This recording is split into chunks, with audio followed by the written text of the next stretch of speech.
Halo teman-teman semua, selamat datang di Lex Talk, yaitu program podcast PKI Jateng bersama teman-teman mahasiswa dari Prigala Kaunes tahun 2024. Kesempatan hari ini kita ingin membahas mengenai peran mahasiswa dalam rangkaian pilkada nih.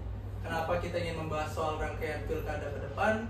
Karena mahasiswa merupakan agent of change yang kita sama-sama tahu mahasiswa ini mempunyai kesempatan lebih dibandingkan teman-teman yang lain untuk dapat menuntut ilmu, sehingga memang mahasiswa ini mempunyai peranan lah dalam proses pembangunan bangsa ke depannya. Dan kita sama-sama tahu bahwasanya proses pemilihan di pilkada ini juga salah satu faktor penentu nih dalam proses pembangunan bangsa ke depannya. Dan dalam podcast hari ini kita kedatangan tamu spesial teman-teman, yaitu Mas Noval yang merupakan mahasiswa dari Fakultas Hukum Universitas Negeri Semarang. Mungkin Mas Noval bisa memperkenalkan diri dulu. Oke, terima kasih Mas Samuel atas kesempatannya. Perkenalin teman-teman, nama aku Noval Rifudhaha. Aku mahasiswa Fakultas Hukum angkatan 2021, berarti sekarang semester 7.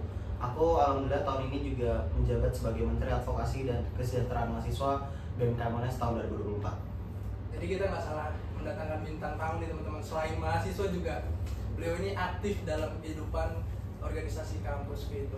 Nah, Mas Noval, mungkin kita nggak usah terlalu banyak basa-basi aja nih. Kita kan sebentar lagi akan menghadapi yang namanya pemilihan kepala daerah serentak gitu. Nah, menurut pandangan Mas Noval sebagai mahasiswa dan juga aktivis kampus lah ya, dari sudut pandang mahasiswa itu kira-kira mempunyai peran penting nggak sih dalam proses pilkada ke depan? Oke. Kalau kita bicara pilkada serentak hari ini kan merupakan pilkada serentak mungkin pertama ya. Pilkada serentak pertama, dan akhirnya di pilkada tahun ini itu kita bisa melihat keseruan dari pilkada. Mungkin kita udah nggak pernah, mungkin ketika sudah beres pilpres, oke lah pilpres panas dan segala macam waktu zaman Pak Prabowo dan Pak Jokowi. Ketika berulang lagi Pak Prabowo dan Pak Jokowi, lalu ketika sudah Pak Prabowo dan Pak Jokowi selesai, pilkada tidak ada yang seru. Mungkin ramai waktu saat ada Pak Anies, Pak AHY, Pak Ahok itu. Tapi untuk tahun ini dan akhirnya untuk pertama kalinya pilkada menjadi sebuah ajang, akhirnya menjadi dipertontonkan oleh seluruh Indonesia. Bahkan misalkan kita berbicara pilkada di Jawa Tengah, ada pertarungan antar bintang nih yang lagi rame, pertarungan Pak Polisi dan Pak Tentara, yang mungkin orang di luar Jawa Tengah tuh tahu, oh di Jawa Tengah nih ada perangnya Pak Jokowi sama PDIP lagi nih, terulang ada di pilihan presiden. Atau kita bergeser ke Jakarta yang lagi rame, ada Kimples Ridwan Kamil yang akhirnya bergabung dengan PKS melawan PDIP seorang diri. Akhirnya seluruh Indonesia juga tahu nih terkait Pak Pramono, lalu juga Pak Ridwan Kamil. Atau kita geser ke bagian Surabaya. Surabaya juga ramai nih, Bu Khofifah yang memang bisa dibilang hampir 80% menang. Ada perlawanan dari Bu Risma, dari PKB yang nggak suka sama Bu Khofifah. Lalu kita juga bergeser lagi ke Banten yang lagi rame, Kimples melawan PDIP dan Golkar yang bersatu. Bu Airin melawan Pak Andrasoni yang kemarin di kampanyenya rame. Pak Dimyati, kalau aku kutip dari kalimatnya, jangan sampai kita kasih pekerjaan berat ini ke perempuan, udahlah biar jadi tugasnya laki-laki aja. Dan itu kan akhirnya jadi rame ketika seorang laki-laki beranggapan bahwa pekerjaan gubernur ini hanya bisa dilaksanakan oleh laki-laki. Akhirnya dibantah keras oleh Bu Airin juga terkait statement-statement tersebut dan pembuktian bahwa memang Bu Airin ini pantas. Jadi aku pikir hari ini di pilkada yang serentak dan sangat ramai ini dengan banyak segala intriknya, mahasiswa justru bisa ambil peran, terutama di mahasiswa yang ada di daerahnya masing-masing. Mahasiswa yang ada di Jakarta bisa fokus mengawal pilkada Jakarta, mahasiswa Jawa Tengah kita nih UNES, Undip, Unisula dan UIN dan kawan-kawan bisa fokus mengawal Pak Lutfi dan Pak Andika. Mahasiswa yang di Surabaya, Jawa Barat dan seluruh Indonesia harus bisa mengawal, karena ini seru banget sih. Ya, tadi kan Mas Noval juga sudah bercerita sedikit ya soal banyaknya intrik mengenai politik yang kemarin sudah berlalu, soal Kimples dan lain sebagainya. Berarti kan kita memiliki tugas yang penting sebagai mahasiswa, yaitu terkait pencerdasan politik begitu teman-teman. Anda tadi juga sudah sedikit disinggung bahwasanya seringkali dari masyarakat ini membahas bahwasanya pemimpin itu dipandang dari gender, dan bahkan ketika mereka yang mencalonkan ini tidak membawakan gagasan, melainkan serangan-serangan yang tidak berkaitan dengan gagasan pembangunan yang harusnya mereka bawa. Nah, kira-kira bentuk pencerdasan politik yang bisa teman-teman mahasiswa bawa itu seperti apa menurut Mas Noval? Sebenarnya kalau kita bicara terkait pencerdasan politik, dari Bapak Ibu yang bekerja di dinas ataupun lembaga-lembaga pemerintahan, pasti dalam proses pengawalan pilkada ini selalu melaksanakan sosialisasi-sosialisasi, dan tidak jarang pula sosialisasi tersebut kolaborasi sama teman-teman mahasiswa. Cuman kan akhirnya ini menjadi penting ketika kegiatan-kegiatan teman-teman BEM, Senat, ataupun bahkan di luar itu teman-teman unit kegiatan mahasiswa atau BSO yang ada di universitas itu bisa membuat diskusi, bikin seminar, bikin kegiatan-kegiatan akhirnya menjadi sebuah sebagai pemantik informasi bahwa ini loh yang harus kita tanamkan, ini loh yang harus kita tanamkan kepada masyarakat, ke teman-teman sesama mahasiswa agar nantinya tidak apatis. Teman-teman juga mengerti politik tuh memang kalau kita bilang tidak kotor tuh nggak bisa dibilang tidak kotor karena pasti ada yang kotor. Cuman kekotoran itu tuh kita nggak boleh anti, kita juga harus mengerti. Karena kan kalau misalnya kita diam saja, apatis dan segala macam, suatu saat kalau memang hari ini belum terdampak, insya Allah bakal terdampak. Nah kalau misalnya kita mau bergerak, apakah harus nunggu terdampak dulu? Kenapa nggak kita coba mencegah? Maka dari itu penting juga buat teman-teman mahasiswa hari ini ketika menjalankan sebuah amanat, entah di BEM, Senat, UKM, BSO dan apapun, fokuskan kegiatannya bukan hanya pada event, tapi memang pada kegiatan-kegiatan yang berhubungan dengan sosial politik, pengabdian kepada masyarakat. Ini kan bentuk pengabdian juga ya pada masyarakat, bahwa kita hadir sebagai mahasiswa, sebagai yang tadi benar Mas Amel bilang bahwa kita ini beberapa golongan masyarakat yang berkesempatan lebih lah untuk bisa mengemban ilmu ini. Di saat mayoritas dari orang Indonesia, kalau dari data BPS menyatakan yang kuliah ini masih di bawah 5% dari seluruh masyarakat, padahal kita ini sedang menuju Indonesia Emas 2045. Jadi ini menjadi peran besar kita lah, peran penting. Jadi kita nggak boleh jadi mahasiswa apatis gitu. Ya mungkin tadi Mas Noval sudah menyampaikan sedikit nih terkait dengan pencerdasan politik gitu ya. Tapi kan kalau yang kita lihat dari apa yang sudah Mas Noval lihat, kan Mas Noval bilang tadi kan soal diskusi dan kajian, itu kan mungkin ranahnya lebih bisa menggait sesama kita generasi muda ya. Cuman kita tahu bahwasannya yang sering menjadi masalah itu soal serangan fajar nih. Yeah. Nah, serangan fajar ini kan pasti masih sering kali terjadi dalam perpolitikan di negeri kita tercinta ini ya. Dan itu kan pasti kan lebih ke masyarakat-masyarakat yang berada di daerah-daerah orang-orang tua itu seringkali mungkin masih menerima akan hal tersebut gitu. Nah, bagaimana Mas Noval menyikapi fenomena tersebut gitu supaya ya kita sama-sama tahu bahwasannya politik uang, serangan fajar ini bukan cara yang baik gitu loh untuk proses demokrasi dan juga keberlangsungan pembangunan Indonesia ke depan. Ini menjadi masalah yang cukup tidak pernah selesai ya, karena misal aku pikir ada dua nih. Selain tadi serangan fajar, kita selalu dibenturkan oleh banyaknya baliho ya. Kita kan pasti di Indonesia, kenapa sih di Indonesia tuh harus selalu banyak baliho? Ketika baliho itu nanti bakal merusak pohon, karena kan nggak banyak yang nanti kalau di pohon. Terus baliho juga ketika sudah di-print pasti kebuang-buang. Itu kan juga diterapkan ketika teman-teman pemina di kampus yang selalu pakai sistem baliho dan segala macam. Terus nanti ketika sudah teman-teman pasca kampus pakai sistem serangan fajar.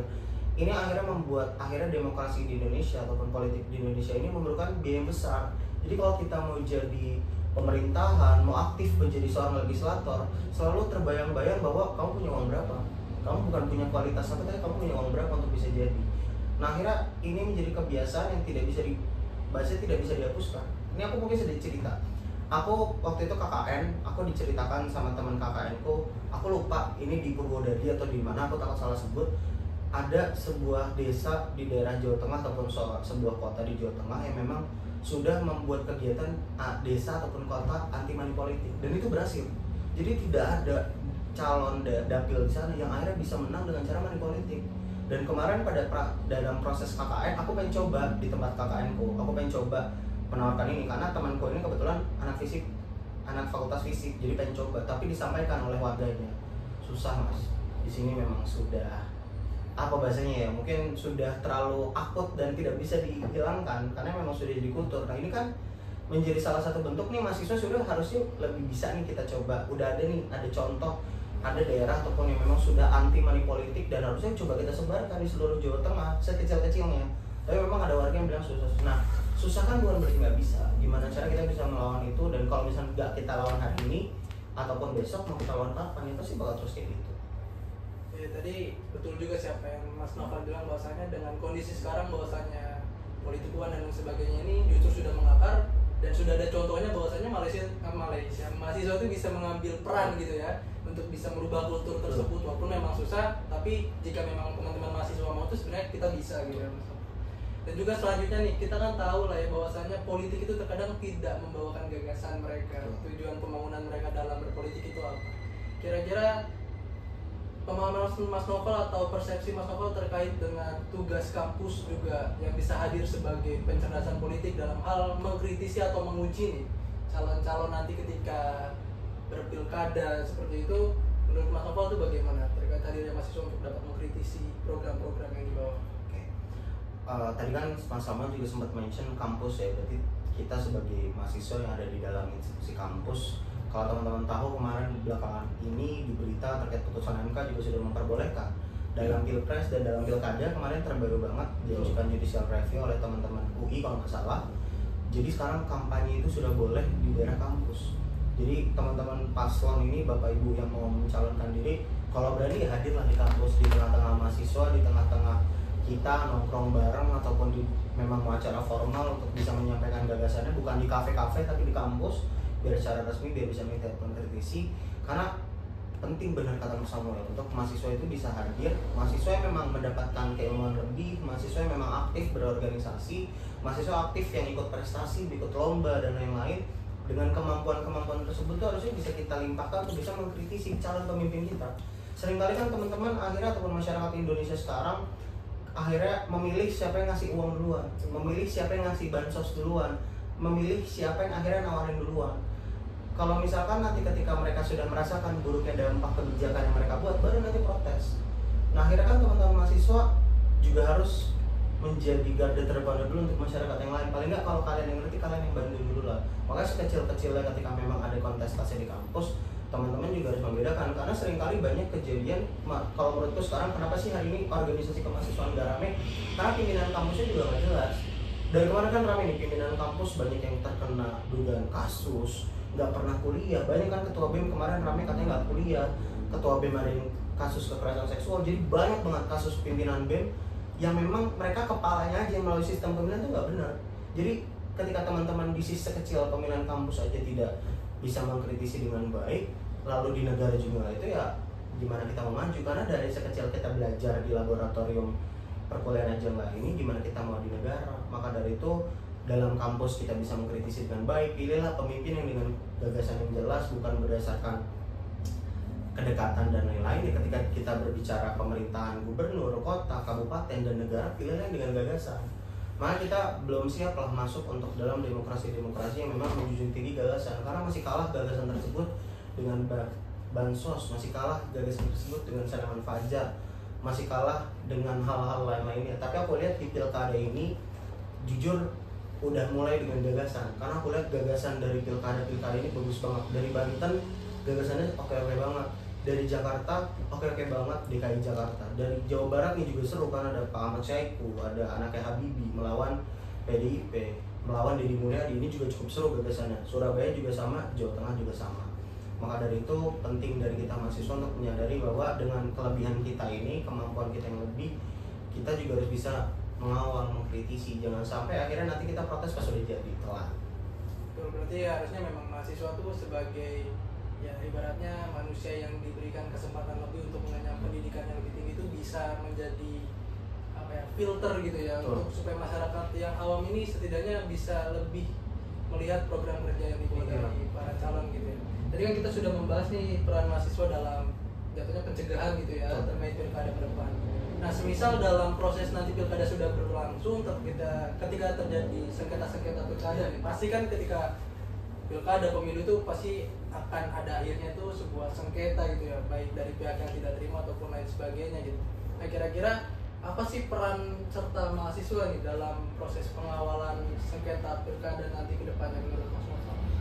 Kita hari ini ada di negara yang ketika ada pesawat ya. Iya, ngaku ini memang supaya lebih santai aja juga.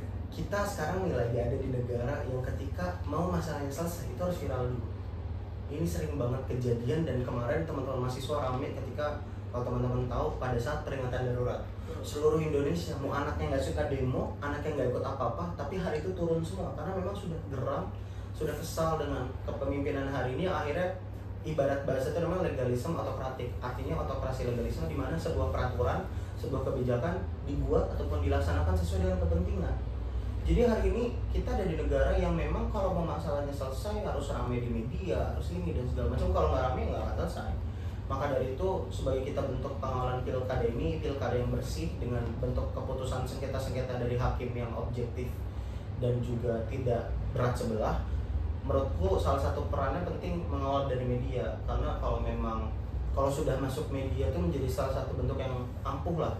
Karena per hari ini jujur aku per hari ini masih memang menaruh harapan besar pada APH, aparat penegak hukum, yang memang bisa mengawal dengan bersih, bisa mengawal dengan jelas. Tapi per hari ini banyak juga bukti-bukti yang menunjukkan bahwa kita itu masalahnya baru selesai kalau viral.